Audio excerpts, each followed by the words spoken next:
Hello friends, Bhagwati पीठ college की online classes में आपका स्वागत है।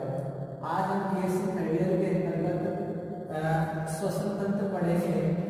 श्वसन तंत्र किसके अंतर्गत? कशेरुक के अंतर्गत, कशेरुकियों के अंतर्गत। तो रेस्पिरेटरी सिस्टम इन वर्टिब्रेट्स, जिस प्रकार से हमने क्या नाम से त्वचा पढ़ी थी, पाचन पढ़ा था, तो उनके अंतर्गत हमने देखा था कि सबसे पहले त्वचा क्या होती है, त्वचा का फॉर्मेशन वगैरह पढ़ा था। इसी प्रकार से ये रेस्पिरेटरी सिस्टम इन वर्टिब्रेट्स, इन क्या है वर्टिब्रेट्स यानी कि जो कशेरुक होते हैं, उन कशेरुक प्राणियों के अंतर्गत श्वसन तंत्र पाया जाता है, वो किस प्रकार का होता है। तो इन वर्टिब्रेट्स में फिर अपन इनमें वही पढ़ेंगे, स्क्लियोडोन का है, लेवियो का है, यूरोमेट्रिक्स का है, राना टिग्रेना का है, रेडिट्स का है। ये सभी लोग श्वसन अंगों को इनके अंतर्गत पढ़ेंगे। और उससे पहले अपन ये पढ़ते हैं कि श्वसन क्या चीज है, या श्वसन तंत्र जो होता है इन कशेरुकियों में कैसा होता है।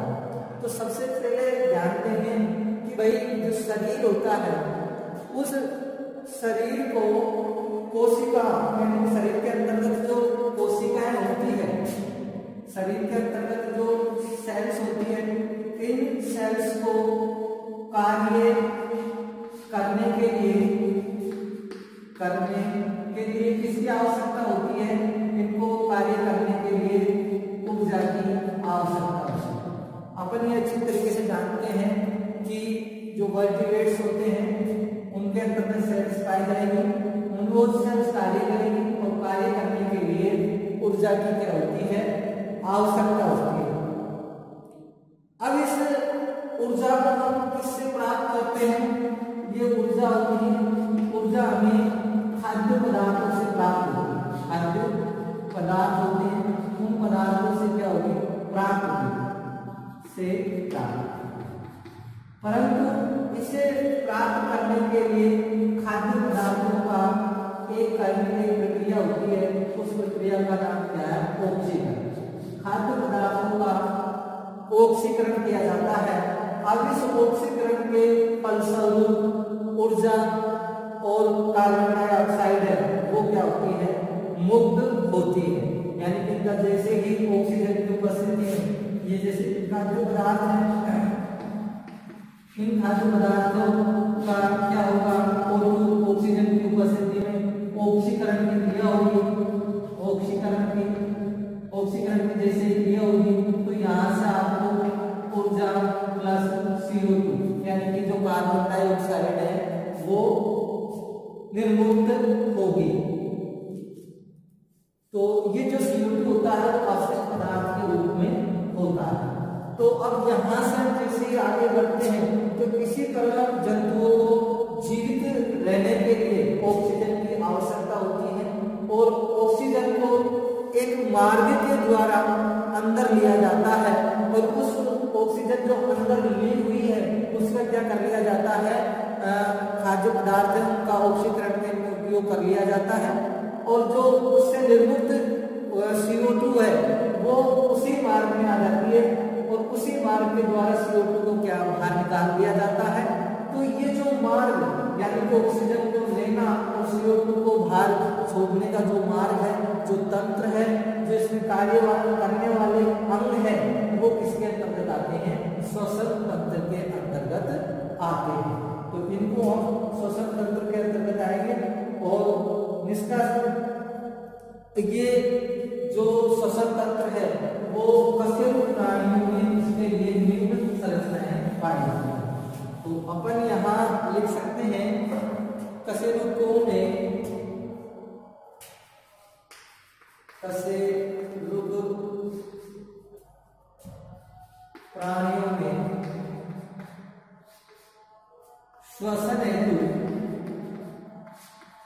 श्वसन हेतु निम्न संरचनाएं पाई जाती हैं। संरचनाएं पाई जाती हैं। यानी कौन कौन सी संरचना है जिनके द्वारा क्या करते हैं, ये श्वसन करते हैं, निम्न संरचनाएं पाई जाती हैं। तो सबसे पहले इसके अंतर्गत जो संरचना आती है वो आती है बाह्य गिल। इसको इंग्लिश में एक्सटर्नल गिल के नाम से जानते हैं, एक्सटर्नल गिल।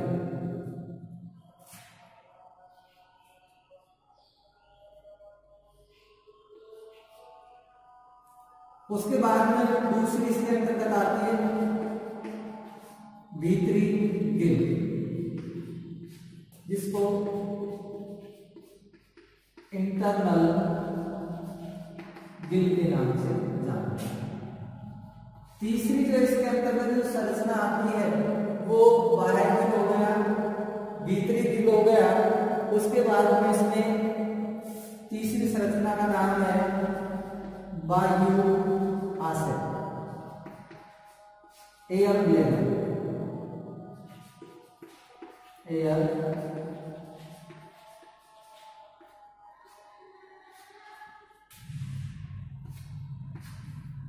उसके बाद में चौथी आती है इसमें सहायक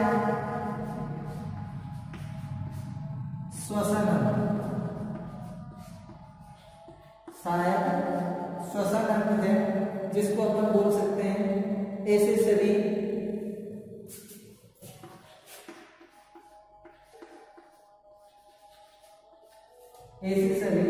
respiratory organ, accessory respiratory organ.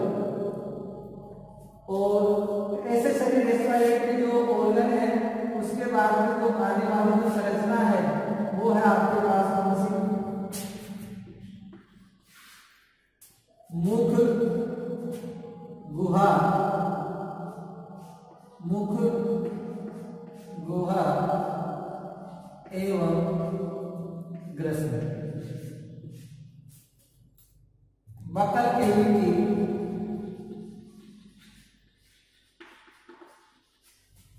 And फेरेंस।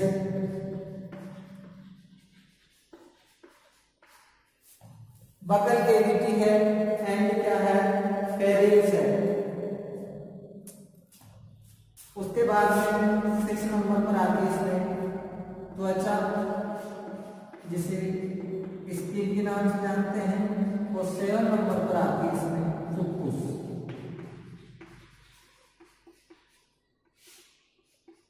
जिसे लंग्स के नाम से। तो ये कशेरुक जो प्राणी होते हैं उन कशेरुक प्राणियों में श्वसन के लिए ये संरचनाएं पाई जाती है, जिनके द्वारा श्वसन की जो प्रक्रिया है वो कंप्लीट होती है। अब हम यहाँ सबसे पहले एक एक संरचना के बारे में बात करते हैं। तो पहली संरचना क्या है, बाह्य गिल। इन बाह्य गिलों की जैसे ही बात करते हैं तो ये क्या करती है, बाह्य गिल भी एक संरचना होती है। अधिकतर ये जो बाह्य गिल होते हैं, अधिकतर जो बाह्य गिल होंगे, बाह्य गिल ये एम्फीबियंस में पाए जाते हैं। इसके अंतर्गत पाए जाते हैं, एम्फीबियंस में पाए जाते हैं। साथ ही इनकी अगर हम बात करें तो एम्फीबियंस के भी क्या होते हैं, लार्वा होते हैं। एम्फीबियंस के भी लार्वा में पाई जाती है। और इनका हाथ जो नाल होती है, एलिमेंट्री के नाल से कोई संबंध नहीं होता है, कोई भी इनका क्या है, संबंध नहीं पाया जाता है किसका, बाह्य गिल का। आगे जैसे जैसे चर्चा करते हैं तो बाह्य गिल कुछ युक्त जो प्राणी होते हैं, बाह्य गिल कुछ युक्त एम्फीबियंस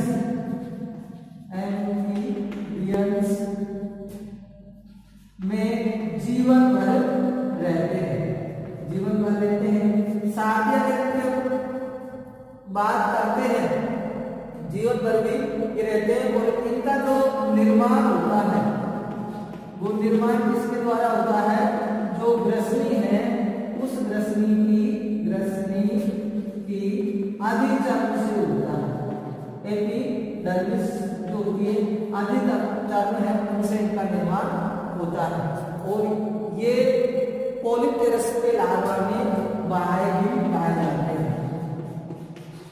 पॉलीप्टेरस का जो लार्वा होता है, पॉलीप्टेरस के लार्वा में बाह्य गिल पाया जाता है। और ये जो बाह्य गिल होती है उस गिल की ये पॉलीप्टेरस का लार्वा है। इस लार्वा के अंतर्गत ये यहाँ पर ये इस प्रकार से संरचना दिखाई देगी। इनको एक्सटर्नल गिल के नाम से जाना जाता है। एक्सटर्नल गिल्स के नाम से इनको जाना जाता है। ये पॉलीप्टेरस का जो लार्वा है ये बाहर ही पाए जाते हैं। एलिमेंट्री ट्रेनल से इनका कोई संबंध नहीं होता है। और ये जैसे ही वातावरण जल के संपर्क में रहते हैं तो इनसे श्वसन की जो प्रक्रिया है वो पूर्ण कर ली जाती है। तो ये क्या हो गया अपने पास बाह्य गिल। अब नेक्स्ट आने वाली जो संरचना है उसका नाम क्या है?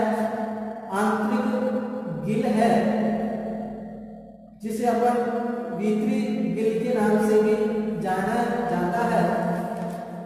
और इसकी हम जैसे ही चर्चा करेंगे तो एक्सटर्नल गिल आ गया होगा, अधिकतर बाह्य गिल एम्फीबियन से पाए जाएंगे, आर्गान से कोई संबंध नहीं होता।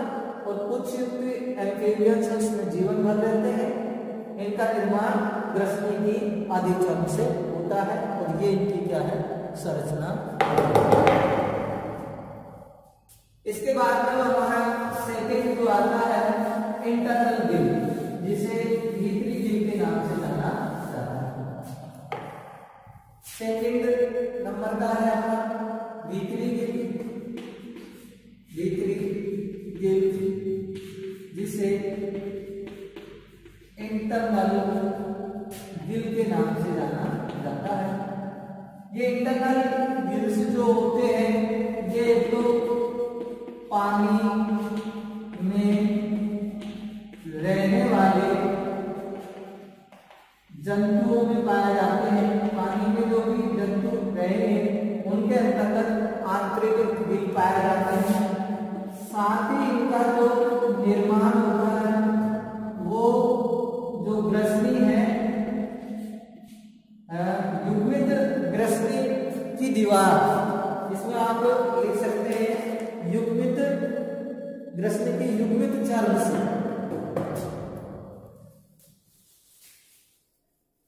जो ग्रसनी है, ग्रसनी की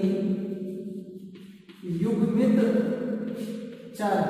युग्मित चर्म से मतलब क्या है? यानी कि पेयर्ड में होती है वो।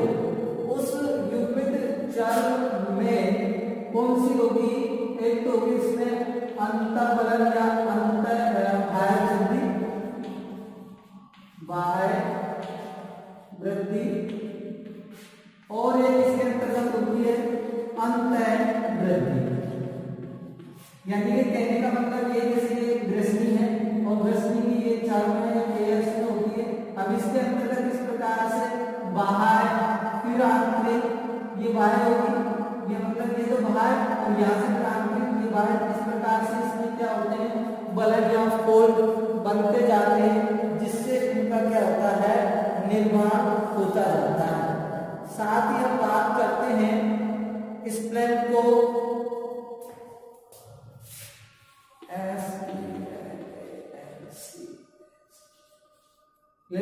स्प्लेन को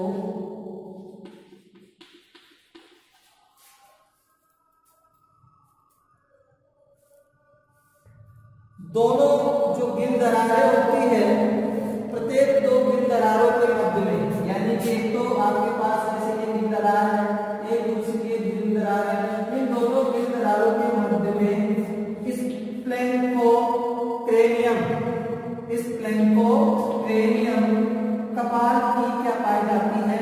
अस्थियां पाई जाती है कपाल की, फिर उपास्थियां पाई जाती है, यानी कि लचक हड्डी पाई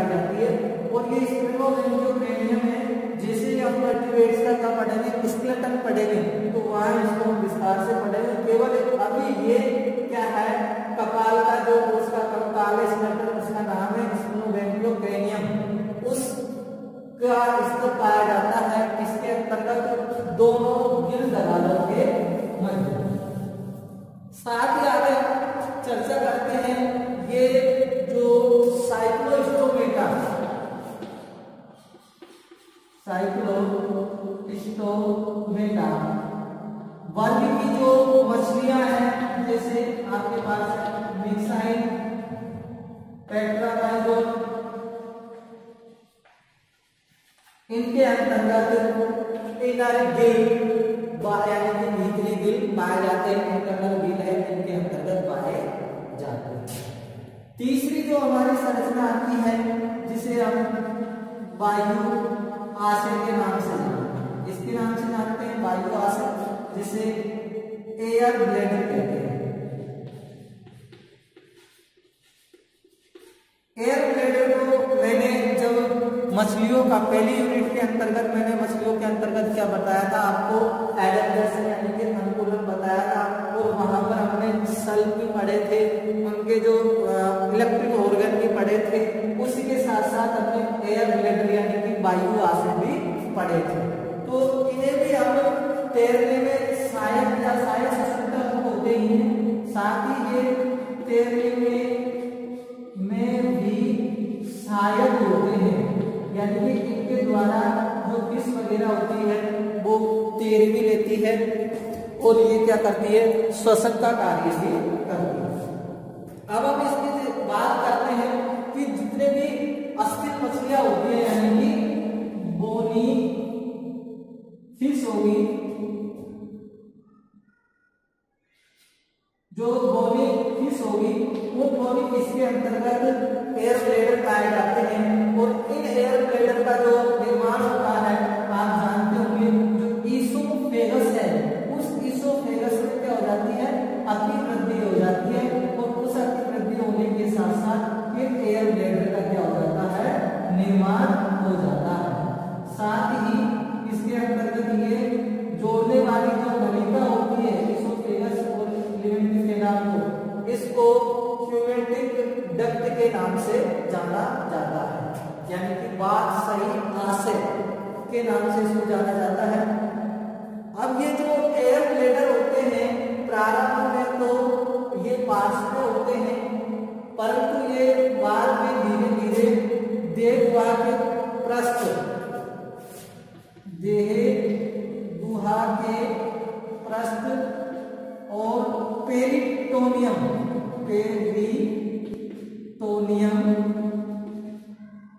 के बाहर कशेरुक दंड के नीचे, कशेरुक दंड के नीचे स्थित होते हैं, और जितने भी आपके बोनी फिश होगी इनके अंतर्गत ये पाई जाती है। स्ट्रोमोब्रेन के कुछ मछलियों में ये पाए जाते हैं। एग्जाम्पल के अंतर्गत अगर हम देखें तो इन्हें स्ट्रोमोब्रेन और जो कुछ मछलियां होती है उनके अंतर्गत वायु आशय है वो पाए जाते हैं। तो वायु आशय भी क्या करते हैं कि ये श्वसन का कार्य भी करते हैं, और इनका जो निर्माण होता है ग्रसनी व ग्रसिका के अंगवर्ग से होता है।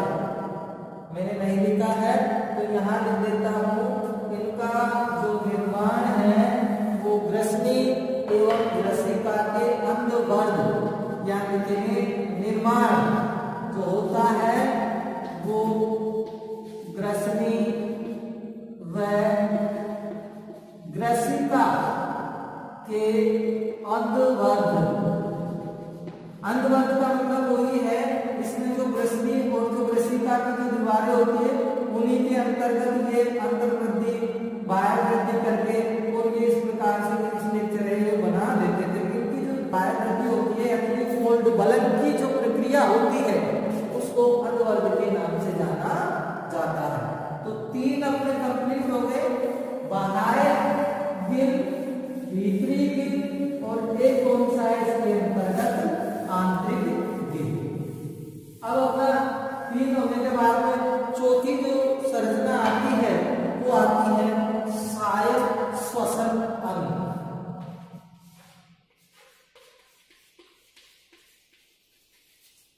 एक्सेसरी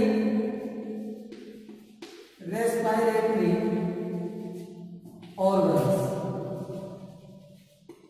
सहायक श्वसन अंग की हम बात करते हैं कि इनके अलावा भी जो वर्टिब्रेट्स होते हैं उनके अंतर्गत कुछ सहायक श्वसन अंग पाए जाते हैं। जैसे मैं सबसे पहले बात कर लेता हूं त्वक श्वसन, त्वक सहायक श्वसन अंग, त्वक सहायक श्वसन अंग, यानी कि जो त्वचा होती है कई प्राणियों के अंतर्गत श्वसन का कार्य करती है।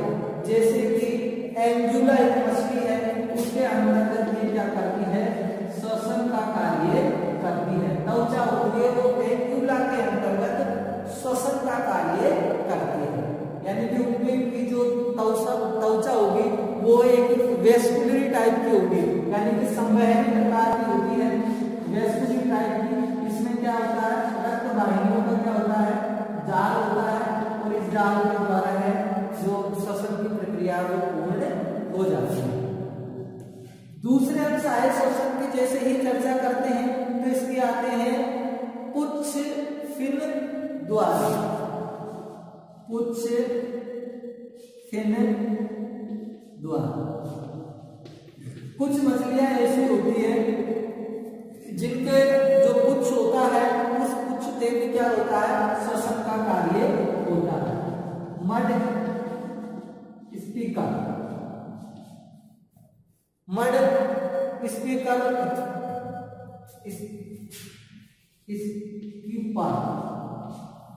ये जो होती है इसके अंतर्गत भी कुछ फिन के द्वारा श्वसन, यानी फिन का जो फिन पाया जाएगा उस फिन के अंतर्गत भी वेस्कुलर टाइप का ऐसा जाल पाया जाएगा जो क्या करती है, श्वसन का कार्य करती है। तो ये क्या है, सहायक श्वसन अंग के अंतर्गत आता है। तीसरे के बाद दूसरे के बाद हम तीसरे की जैसे ही चर्चा करते हैं तो उसके अंतर्गत आता है ग्रसनी टूपस, ग्रसनी टूपस।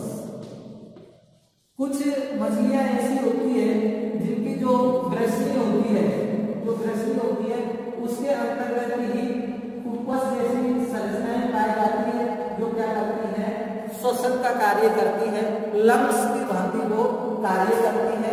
और ये जो ग्रसनी टूपस होते हैं वो ओपी सेल्फ लस में पाए जाते हैं, ओपी सेल्फ लस में पाए जाते हैं। ओपीसेफेलस के अंतर्गत ये संरचना है पाई जाती है। एक भारतीय पूंछिया में पाई जाती है, भारतीय पूंछिया के अंतर्गत ये ग्रसनी टूपस है वो पाए जाते हैं। नेक्स्ट अगर हम बात करते हैं तो एक होता है ओपर्कुलम कस, ओपर्कुलम कस। देखो आपने इस प्रकार से जो लेबियोप्रोइटा या मछलियों की जो संरचना देखी होगी उसके अंतर्गत एक इस प्रकार की संरचना पाई जाती है और इसके अंतर्गत ये गिल पाया जाता है। तो ये जो आच्छद होता है ये संरचना होती है, इसको ओपर्कुलम के नाम से, अपर्कुलम के नाम से इसको जाना जाता है। अब ये अपर्कुलम है, ये भी क्या है, एक संवहनी यानी कि वेस्कुलर टाइप की होती है जो क्या करती है, श्वसन का कार्य करती है। और ये क्लेरियस में एक जोड़ी, क्लेरियस जो फिश होती है उसके अंतर्गत ये बल पेयर पाए जाते हैं। साथ ही इनमें अत्यधिक रक्त वाहिका, अत्यधिक रक्त वाहिकाओं का वृक्ष पाया जाता है, यानी कि जाल पाया जाता है। इस स्थिति में इनको वृक्षावृत्ति के नाम से भी जाना जाता है। ओपर्कुलम ही एक ऐसी संरचना होती है जो क्या करती है, श्वसन का कार्य भी करती है। और कुछ मछलियों के अंतर्गत ये जो गिल आवरण होता है या गिल को ढकने का कार्य करती है।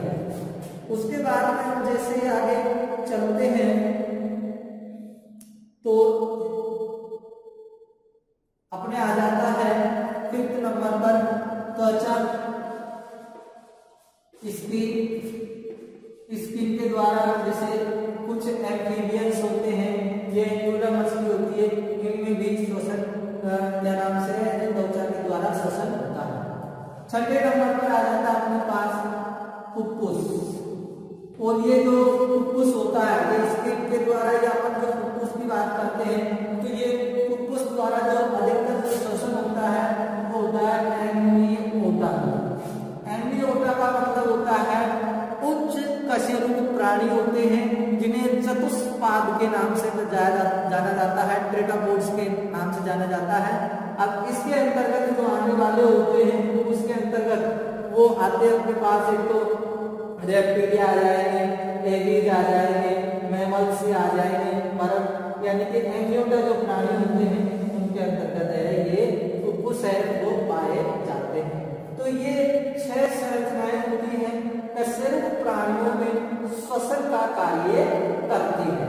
अब यहाँ से अब हम आगे जैसे बढ़ते हैं तो अब हम बढ़ेंगे स्पोलियोडोन में श्वसन तंत्र या स्पोलियोडोन का श्वसन तंत्र। तो रेस्पिरेटरी सिस्टम में स्पोलियोडोन या ऑफ स्पोलियोडोन यानी कि जो आपकी स्पोलियोडोन है जिसे डॉग फिश कुत्ता मछली के नाम से जाना जाता है उसके अंतर्गत हम श्वसन को पढ़ेंगे। तो रेस्पिरेटरी सिस्टम ऑफ स्पोलियोडोन।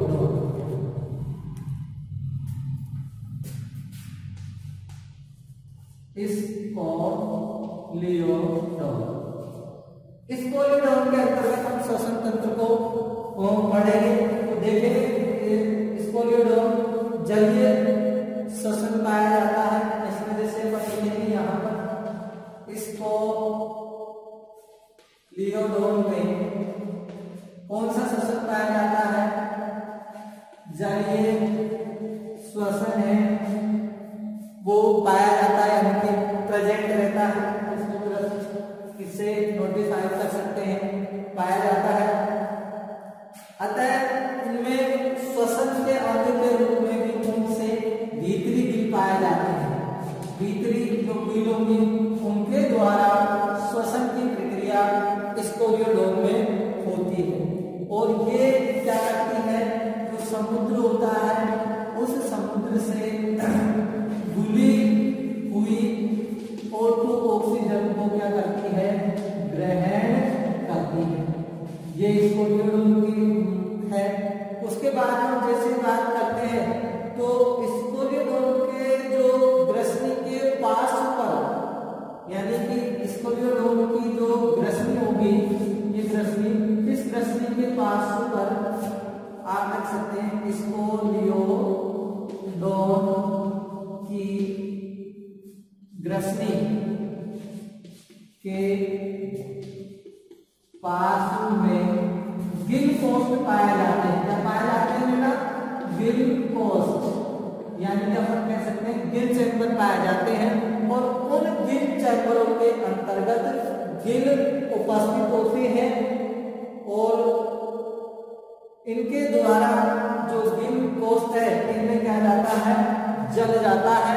और जल इन गिल कोष्ठों में जाकर श्वसन की प्रक्रिया है उसको कंप्लीट करके और फिर गिल कोष्ठ में छिद्र होते हैं बाह्य एवं आंतरिक। एक तो छिद्र होता है बाह्य और दूसरा आंतरिक। यानी कहने का मतलब इस प्रकार से एक स्टेज क्या होती है, गिल की स्ट्रक्चर होती है। ये इसके अंतर्गत लेमिला होती है।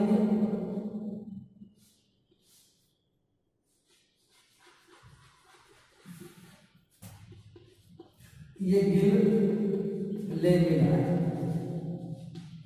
ये रेंगियल चाप है, ये दो लेमिना। और इसमें जो वो पाए जाते हैं गिल, वो कितने होते हैं, 5 होते हैं, जिनमें से एक क्या होता है, अर्ध गिल होता है, अर्ध गिल। यानी कि इनकी जो पूरी गिल संरचना है वो वापस अपन को कंप्लीट करेंगे।